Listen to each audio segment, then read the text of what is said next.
Résister au diable. Nous allons lire un passage dans la première épître de Pierre, au chapitre 5, le verset 8.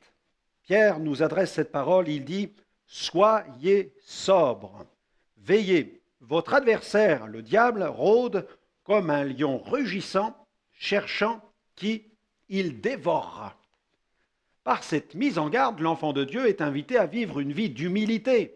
Attention, l'orgueil est un danger redoutable.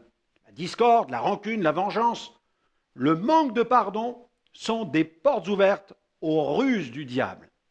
Agissez donc selon ce que dit la parole. Le seul moyen de faire mourir la chair ne se trouve pas dans les souffrances corporelles ni dans des privations que l'on s'inflige, mais dans la vie de l'esprit.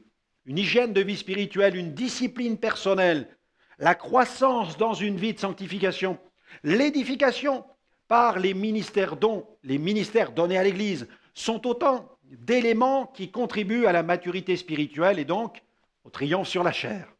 L'enfant de Dieu vit toujours dans le monde, mais n'est plus appelé à vivre selon les vanités de ce monde.